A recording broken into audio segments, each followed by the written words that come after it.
Welcome, welcome, welcome. Today I have a book haul. I went to the library and picked up some books for 10 cents each. I cannot. How do they sell books for 10 cents each? It's great. I love it. It's like the one library sale that I'm particularly like, oh, I have to look just because everything's 10 cents. Obviously, even when it's not 10 cents, they're usually a pretty good deal because they'll range from like 25 cents to $1 for most things in a library book sale. But I mean, 10 cents, I can't look up 10 cents. So I've got some library books, and then I also went back to the secondhand bookstore that I went to for my last book haul that I did for secondhand books. So that time when I went, I don't know if I mentioned it, but that was right before Mother's Day when I went previously, and they gave out some like coupon cash things that were like, here, this is basically an equivalent amount to what you just spent. It's like a Mother's Day promotion. We're giving this out. Come back before this date, and you essentially get free books out of it. So I got some free books out of that too. So yeah, let's hop into looking at some fun books. I'll start with the library ones, and then I'll jump into the ones from the secondhand bookstore. So the first thing that I saw at the library looking in their book sale that caught my attention was this, which is called Baby on the Oregon Trail.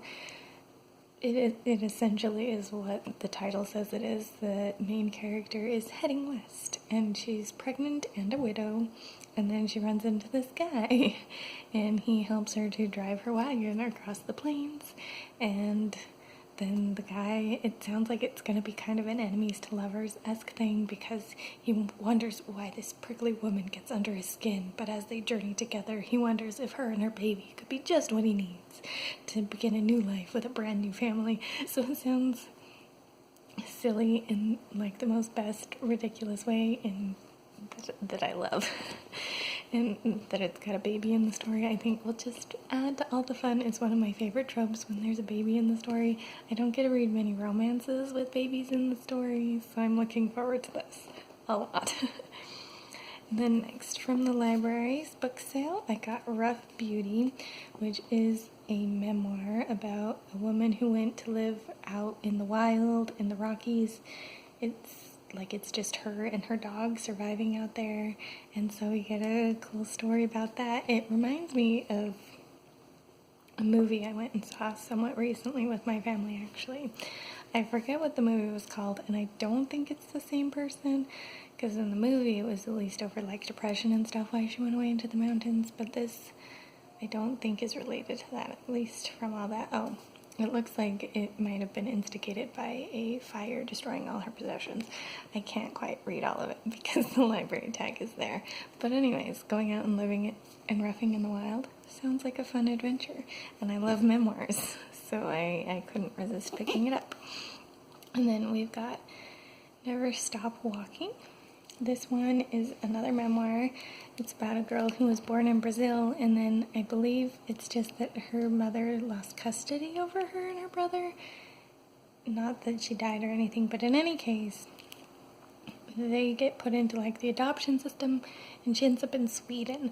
And so, like, what a unique life story. And I want to read that one too and see where that one goes. Then next we've got Anita and Me. This is one about, well, this one's just a novel, but this one is about an Indian girl living in a small American town and kind of the struggles with like diversity and not knowing anyone who's like herself there. And I haven't really read anything like this, so I think it'll be a fun ride. And I'm looking forward to that one too. And then finally, we've got another memoir. Again, I really love memoirs. But this one is called Sister of Darkness, and it's,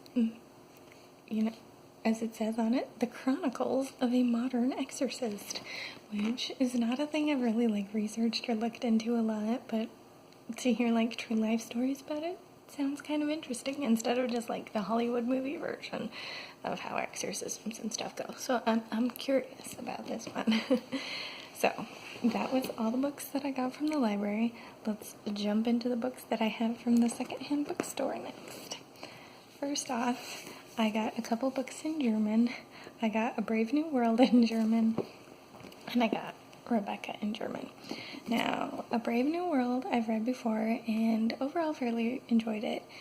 And I just thought it'd be fun to practice my German with a book that I already own, or at least I'm pretty sure I still own, and at least have read before. So for comparison's sake, it makes it a little easier since my German is a little rusty since taking it in school was a few years ago. And then there's Rebecca, which I have never read, but I was hoping getting the German version of it would encourage me to actually read it because I've heard pretty good things about this. So there's hoping. We'll see, I guess, right? Next up, we have The Girl Who Could Fly. This is a little middle grade novel about a girl who can levitate and get sent to this special school where there's other kids with superpowers like telekinesis and x-ray vision. One can create weather, and she likes school, but then things are not what they seem, and just kind of a traditional play on that kind of thing, I think. But it sounded like a cute concept, and I like middle grade, so I picked it up. Then next, we have this one, which is called Science Fair, and the tagline for it is a story of mystery, danger, international suspense, and a very nervous frog. And with a tagline like that and a big old frog on the cover, I could not say no to this book. I don't actually know how the frog is going to play into the story because the blurb just talked about these kids who have to win a science fair to pay back for accidentally selling his dad's priceless original Star Wars blaster. Fun stuff. And then there's like spies and stuff that come into the story, but it doesn't mention the frog at all. And I was disappointed about that, but I figured from the tagline and the cover, I would see how the frog was involved, and hopefully it's really fun. And then next, I've got The Sun and Her Flowers by Rupi Kaur. This one is a book of poetry, and I'm really excited about it. All I've read so far is the poem on the back, and I read the poem on the back, and I was like, sold, taking it, it's mine. And it was fun, too, because buying this, the bookseller was like, oh yeah, this book never stays on the shelf for very long. So I guess this is a pretty popular poet, too, and that'll be fun. And you can probably expect a review of this at some point, because I love poetry, and I've been in such a poetry mood, and it's fun to review and to share like a favorite poem from a collection, like I do. And then the final thing that I got, I've got two more from the Secondhand bookstore. The first is Common People in Pursuit of My Ancestors. This one is, again, basically what it sounds like from the title. It's about a woman who's going on a family history search and trying to find out as much as she can about her relatives, even if they're not like royalty and things, to just see where they were and what she came from and stuff. And it sounds really interesting and really fun. And also my church encourages like looking through your ancestors and finding out about your family history. So I was curious to see if there'd be any helpful hints and fun anecdotes and things that way too. I don't think it's based at all in my religion specifically. She just happens to also have that interest. But I thought it was a fun connection, so I picked it up. Now for the final book that I have. This is Walk Without Notice, which I'm fairly sure is essentially like a self-published novel, looking at the quality of the book. Not that it's bad quality, but it just reminds me a lot of self-published books that I've seen. But yeah, so I'm curious about this one. This is about two siblings in China, and then they're growing up as Mao Zedong is going to take over China, but one of them ends up in an arranged marriage to a Chinese man who's living in America, so she gets to kind of escape being under Mao's rule, and then the other stays behind. But then life in Orem, Utah is not very easy for the sister who got away from China, and so she's got to figure out how to help her husband and family as well as helping her family back in China.